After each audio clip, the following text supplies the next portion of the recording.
Your gut is not dirty because you ate one bad meal. It is damaged because the system that is supposed to clean, protect, and repair it has been interrupted so many times that the wrong organisms begin to take over. And when that happens, your body stops feeling like your body.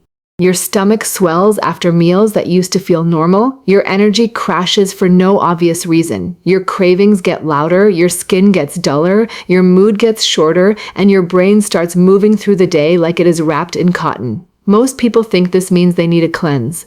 A detox tea, a green juice, a supplement stack, but that is not how gut repair works. Your gut does not need a trendy cleanse. It needs its natural repair systems switched back on. Because real gut detox is not about flushing mysterious toxins out of your body overnight.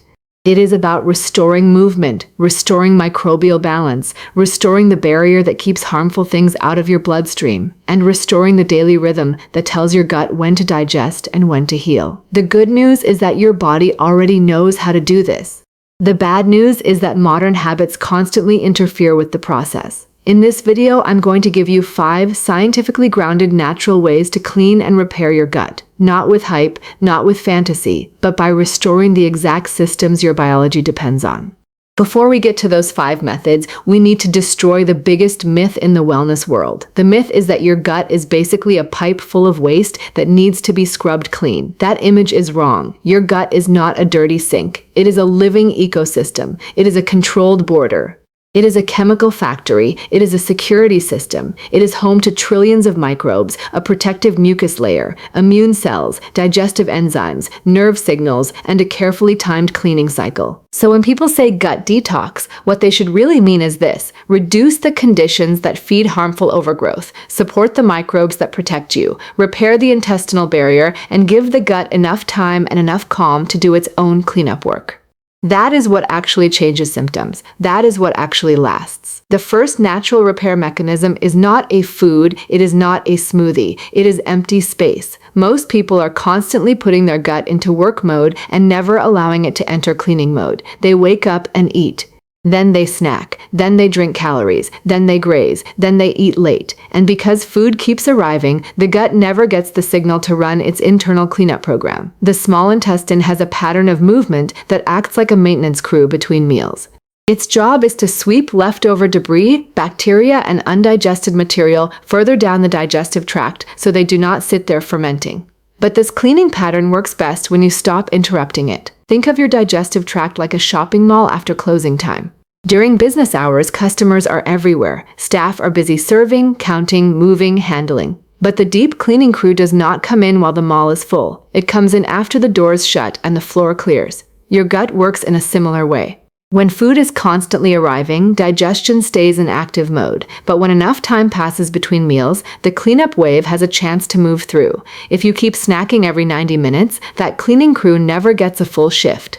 And when it doesn't, leftovers stay behind too long, bacteria sit where they should not, gas builds, bloating increases, and your whole system starts feeling backed up even if you are technically eating healthy food. This is why so many people say, I don't eat that badly, so why am I still bloated? Because sometimes the problem is not just what is entering your gut. It is what is failing to leave the upper digestive tract efficiently. Food stagnation creates opportunity for fermentation. Fermentation creates pressure. Pressure creates discomfort. And over time, discomfort changes your behavior. You start avoiding certain foods, then more foods, then entire food groups, and you end up blaming the wrong thing. But the first step in gut detox is often far simpler. Stop interrupting your own cleanup cycle. A practical way to do this is to create real meal gaps. Instead of grazing all day, eat full meals and let your gut rest in between. Give it several hours with no calories constantly coming in. That means no random bites while cooking, no handfuls of crackers because you walked past the kitchen, no dessert an hour after dinner just because the day was stressful. If you are always feeding the system, you are never letting it reset.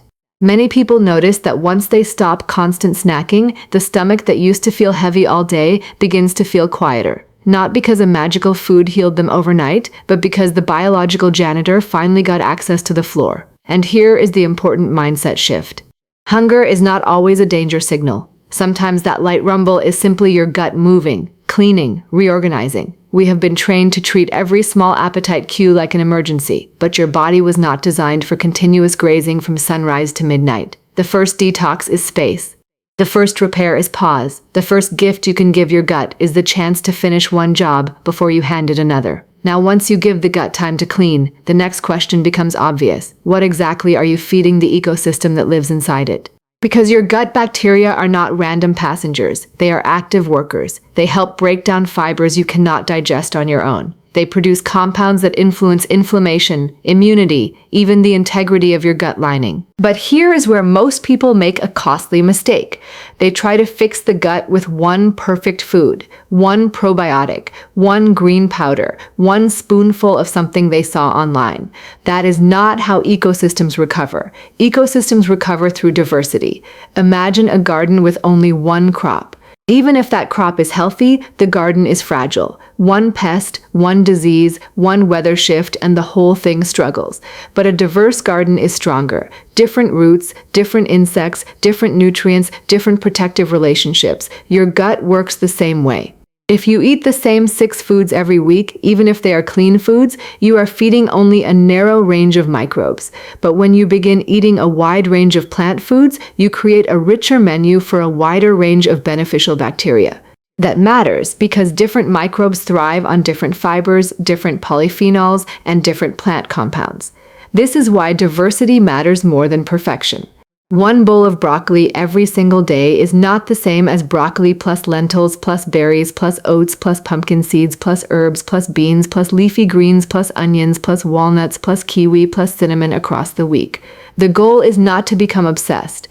The goal is to broaden the menu inside your gut. Some research has linked higher plant diversity with a more diverse gut microbiome, and that matters because diversity creates resilience. A resilient microbiome is harder for harmful overgrowth to dominate. It is better at producing useful metabolites. It is better at helping regulate inflammation instead of constantly provoking it. So if you want to naturally clean and repair your gut, stop thinking only in terms of removing bad things. Start thinking in terms of feeding the right things. Start counting plant variety, not just calories. Herbs count, spices count, seeds count, beans count, different colors count. The same salad every day is not diversity. Rotate your foods. Change your grains, add legumes, use berries one week and pomegranate the next, add flax one day and pistachios the next. Use garlic, ginger, parsley, mint, coriander, turmeric. Your gut is not asking for a punishment diet. It is asking for a richer ecosystem. And there is another layer to this.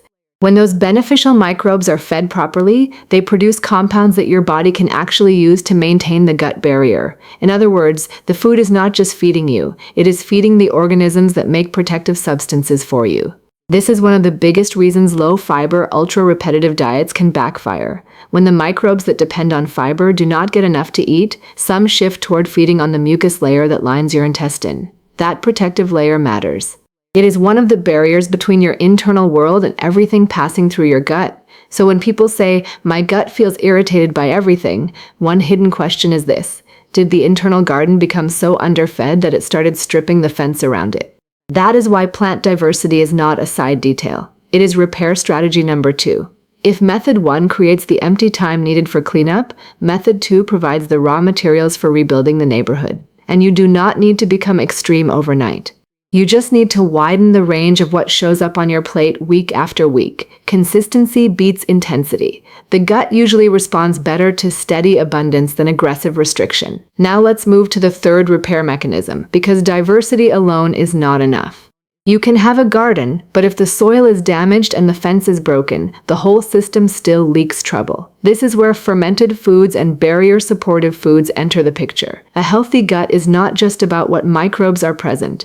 It is also about whether the lining of the intestine is strong, selective, and calm. Because your gut is supposed to be a filter, not a sieve. It should let nutrients through and keep harmful compounds, inflammatory fragments, and poorly digested material under control. When the barrier is irritated, weakened, or chronically inflamed, you feel it everywhere. This is one reason gut problems are so confusing. The symptom is not always dramatic stomach pain. Sometimes it is puffiness. Sometimes it is food sensitivity that seems to appear from nowhere. Sometimes it is weird fatigue after eating. Sometimes it is skin flare-ups. Sometimes it is that heavy, toxic feeling people cannot quite describe. They say, "I just feel inflamed." Often what they mean is that the gut is not filtering and responding with the precision it is supposed to. And one way to support that system naturally is to combine fiber-rich foods with carefully introduced fermented foods. Fermented foods are interesting because they do not work like a magic reset button. They work more like skilled visitors entering a struggling town. In some people, they can help improve microbial diversity and lower markers linked to inflammation. But context matters. If your gut is already very reactive, more is not always better. This is why the smartest approach is not to flood the system. It is to introduce fermented foods gradually and pair them with the foods that help beneficial microbes stay active. That can mean unsweetened yogurt, kefir, kimchi, sauerkraut, traditionally fermented vegetables, or other fermented foods that fit your culture and tolerance. Start small. A few spoonfuls can do more than an aggressive health kick that leaves you feeling worse. And remember, fermented foods are not a substitute for real nourishment. If probiotics are like new workers arriving in town, fiber is the infrastructure that gives them something to work with. This is why so many people buy expensive probiotic products while still eating a low-diversity, low-fiber, high-processed diet and then wonder why nothing changes. You cannot move helpful microbes into an environment that still runs like a damaged, inflamed construction site. They need the right terrain, they need fermentable plant matter, they need time, they need less interference. There is also a practical lesson here that the wellness world rarely says out loud. A tablespoon of sauerkraut with a real meal can be a smarter gut repair strategy than a sugar-loaded wellness drink marketed as Detox. A bowl of plain yogurt with berries and seeds can be more useful than a supplement stack that costs half your grocery budget.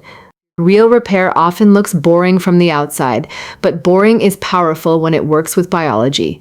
The gut does not care whether your solution looks trendy on social media. It responds to chemistry, rhythm, and repetition. Now we come to repair mechanism number 4, and this one is where many people sabotage all the other progress, because you cannot keep rebuilding a wall that you are still scraping every day. Most people focus almost entirely on what to add. More prebiotics, more probiotics, more powders, more tonics, more capsules, but subtraction is often where healing begins. If your gut is constantly being irritated by the same modern inputs, then even good habits have to fight uphill. And some of those inputs are so normalized that people barely notice them anymore. Ultra-processed foods are one major example. The issue is not just calories.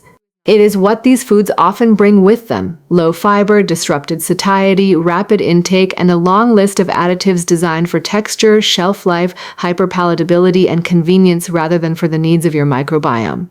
When most of your meals come in wrappers, your gut is usually not receiving the diversity, structure, and fermentation-friendly compounds it was built around. Instead, it gets an easy-to-overeat stream of refined starches, sugars, oils, and additives that can push the internal ecosystem toward instability. Then there is alcohol, which many people underestimate because it is socially normal. But from a gut perspective, frequent alcohol can be one of the fastest ways to irritate the barrier, disrupt microbial balance, and amplify inflammation. You do not need to label yourself with a dramatic category for this to matter. If your gut is already sensitive, already bloated, already struggling, even normal habits can keep the wound open.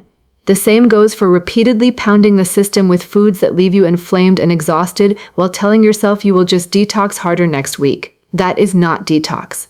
That is damage followed by denial. And this part matters. Removing irritants does not mean creating a fear-based life. It means running an honest experiment. For 2 to 4 weeks, what happens if you lower alcohol, cut back hard on ultra-processed snacks, reduce the foods that clearly leave you wrecked, and stop treating late-night junk as emotional medication? What happens if you shift toward whole foods with recognizable structure? Eggs, lentils, oats, vegetables, fruit, beans, yogurt, fish, nuts, potatoes, rice, olive oil, herbs. What happens if meals start looking like food again instead of edible entertainment? For a lot of people, the answer is that the noise begins to drop. Less random bloating, better bowel rhythm, more stable energy, fewer sudden crashes. There is also a medical humility point here. Some things that damage the gut are necessary in the right context. Antibiotics can save lives. Certain medications are important. So this is not a message to stop treatment or act reckless. It is simply a reminder that the gut pays attention to everything. If you have to use something that disrupts the system, then supporting the system around that decision becomes even more important. The body is adaptable, but it does not appreciate being attacked and then asked to heal on command. And that brings us to the fifth repair mechanism, which may be the most underrated of all because it doesn't come in a bottle.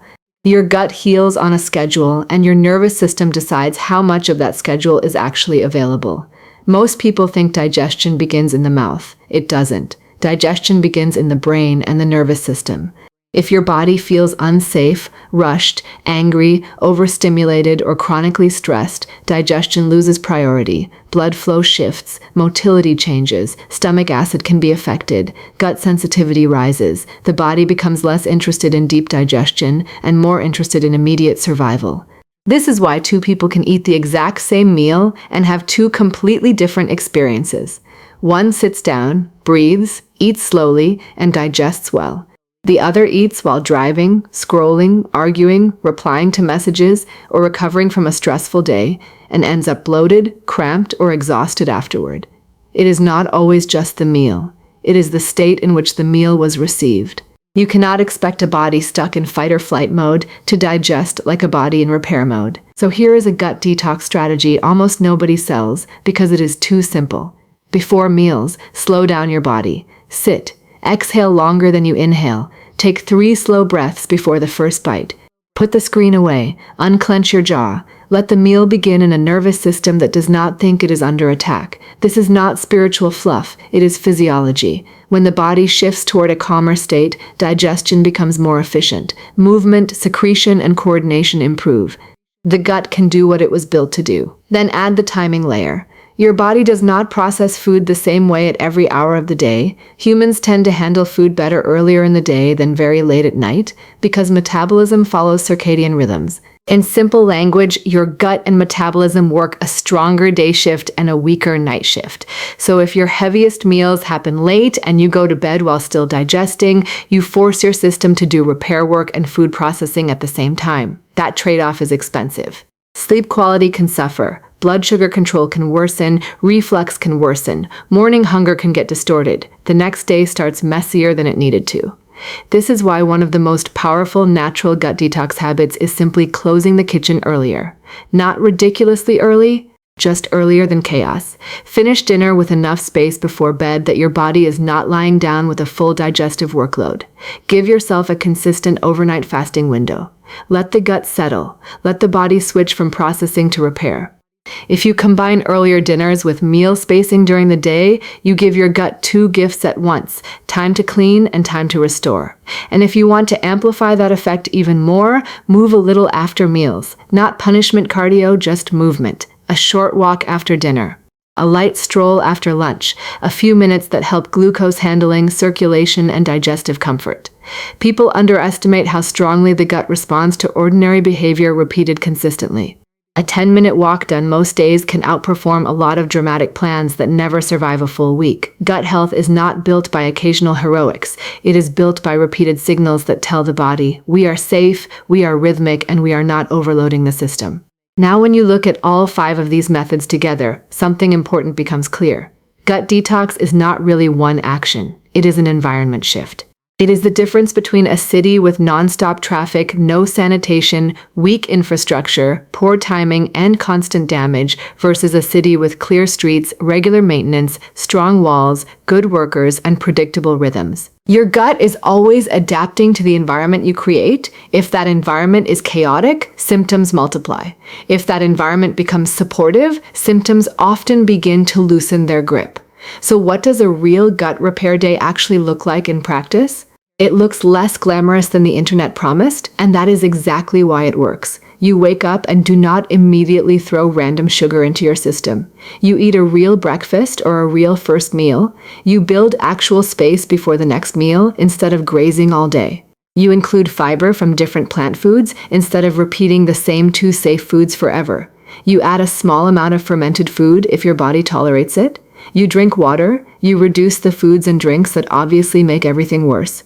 You eat dinner earlier than chaos wants you to. You breathe before meals. You walk after at least one of them. And then you repeat that pattern long enough for the gut to trust it. Because that is what most people never give their body, enough consistency for the repair signal to stick. They try one healthy meal and expect a new digestive system by tomorrow.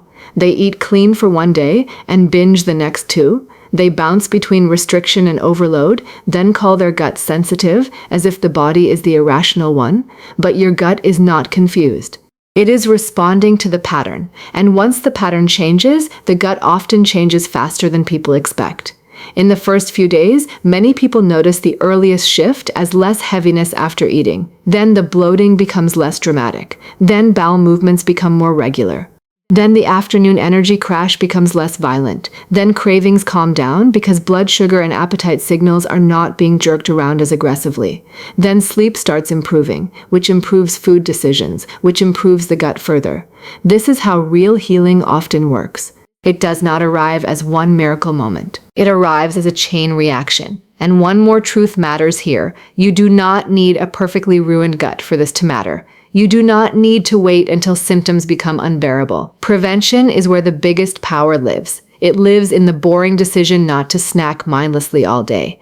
In the decision to diversify your plate instead of just your supplements. In the decision to stop drinking what hurts you while calling it balance. In the decision to give dinner a finish line. In the decision to breathe before you eat like your biology matters, because it does. The beauty of the gut is that it is constantly renewing itself. It wants to heal. It wants to protect you. It wants rhythm.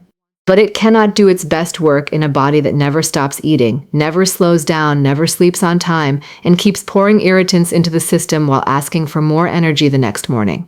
If you want to clean your gut naturally, stop thinking like a consumer and start thinking like a caretaker. The solution is not to force the body into detox. The solution is to remove what blocks repair and restore what makes repair possible. So respect the gap between meals.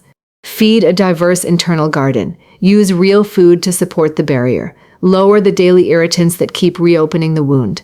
Align digestion with calm and with the clock. That is the real gut detox, not a trend, not a stunt.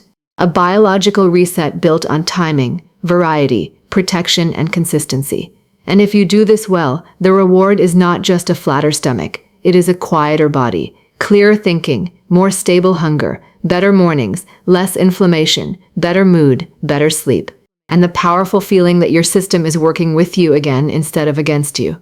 If this made you see gut health differently, keep going deeper into it, because your digestion is not just about your stomach. It touches energy, immunity, sleep, cravings, and the way you move through your entire day. And I want to know this, out of these 5 repair mechanisms, which one is hurting your gut the most right now? The constant snacking, the lack of diversity, the damaged barrier, the daily irritants, or the stress and late eating? Figure that out, fix that first, and your body may respond faster than you think.